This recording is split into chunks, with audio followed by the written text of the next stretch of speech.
ಭಾರತೀಯ ಪರಂಪರೆ ಎಂದರೆ ಅದು ಮಾತುಗಳಿಗೆ ನಿಲುಕದ್ದು, ಪದಗಳಿಗೆ ಎಟಕದ್ದು. ಭಾರತೀಯ ಪರಂಪರೆ ಇಡೀ ಜಗತ್ತಿಗೆ ಮಾದರಿಯಾದದ್ದು. ವಿಶ್ವ ಅಜ್ಞಾನ ಅಂಧಕಾರದಲ್ಲಿ ಮುಳುಗಿ ಕತ್ತಲೆಯಲ್ಲಿದ್ದಾಗ ಇಡೀ ವಿಶ್ವಕ್ಕೆ ಜ್ಞಾನದ ಹಸಿವನ್ನ ನೀಗಿಸಿ ಅನ್ನ ನೀಡಿದ ಅಮೂಲ್ಯ ಪರಂಪರೆಯ ತವರೂರಿನವರು ನಾವು. ಭಾರತೀಯ ಸಂಸ್ಕೃತಿಗೆ ದೀರ್ಘವಾದ ಪರಂಪರೆ ಇದೆ.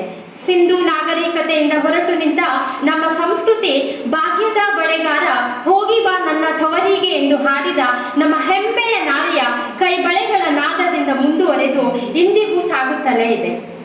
ಸಂಸ್ಕೃತಿ ಸಂಪ್ರದಾಯದ ಬಗ್ಗೆ ನಮ್ಮ ಪ್ರಾಜ್ಞರು ಹೇಳಿರುವ ಒಂದೆರಡು ಸಾಲುಗಳನ್ನ ಈ ಸುಸಂದರ್ಭದಲ್ಲಿ ನಾವೆಲ್ಲರೂ ಮನನ ಮಾಡಿಕೊಳ್ಳಲೇಬೇಕು. ಅಂದರೆ ಈ ದಿನದ ಮೂಲಾರ್ಥವನ್ನ ಸ್ವಾತಂತ್ರ್ಯ ಪೂರ್ವದಲ್ಲಿಯೇ DVಜಿಯವರು ಪ್ರಚಾರಕ್ಕೆ ತಂದರು.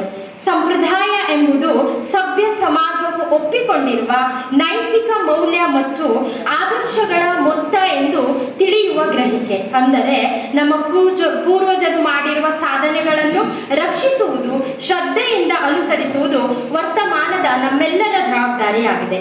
ಅಂದರೆ ಸಾಹಿತ್ಯ, ಸಂಗೀತ, ನಾಟಕ, ಶಿಲ್ಪಕಲೆ, ಉದಾಹರಣೆಗೆ ಹಸೆ ಚಿತ್ತಾರ, ಜಾನಪದರು ರೂಢಿಸಿಕೊಂಡಿರುವ ಕಸೂತಿ ಕಲೆ, ಲಲಿತ ಕಲೆಗಳಿಗೆ ಸಂಬಂಧಿಸಿದಂತೆ ಎಲ್ಲಾ ಪರಂಪರೆಗಳನ್ನ, ಎಲ್ಲಾ ಚಟುವಟಿಕೆಗಳನ್ನ ಮುಂದುವರಿಸಿಕೊಂಡು ಹೋದಂತೆ ಅದು ಸಂಪ್ರದಾಯವಾಗಿ ಬೆಳೆಯುತ್ತದೆ.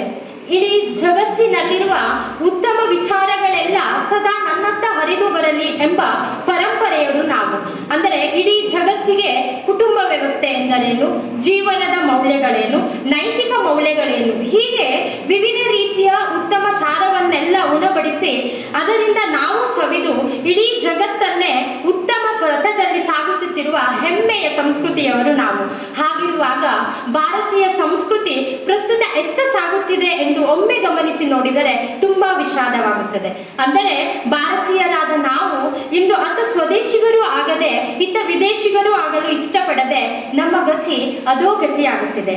ಅಂದರೆ ಜಾಗತೀಕರಣದಿಂದ ಈ ಸಂಪ್ರದಾಯ ನಶಿಸಿ ಹೋಗ್ತಾ ಇದೆ ಎಂಬ ಚಿಂತನೆಯಲ್ಲಿ ಡಾಕ್ಟರ್ UR ಅನಂತಮೂರ್ತಿ ಅವರು ಹೀಗೆ ಹೇಳ್ತಾರೆ.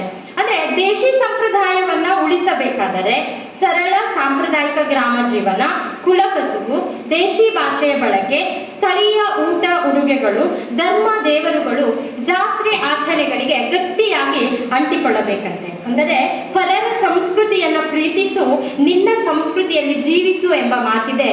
ನಾವು ನಾವಾಗಿ ಬದುಕಬೇಕಿದೆ. ಈ ದಿನದ ಆಚರಣೆಯ ಮುಖ್ಯ ಸಂದೇಶ ಏನೆಂದರೆ ನಮ್ಮ ಸಂಪ್ರದಾಯವನ್ನ ಗೌರವಿಸುವುದು, ನಮ್ಮ ನೆಲದ ಸಂಸ್ಕೃತಿಯನ್ನ ಗುರುತಿಸುವುದು, ಅದನ್ನು ಮುಂದಿನ ಪೀಳಿಗೆಗೆ ಕೊಂಡೊಯ್ಯುವುದು.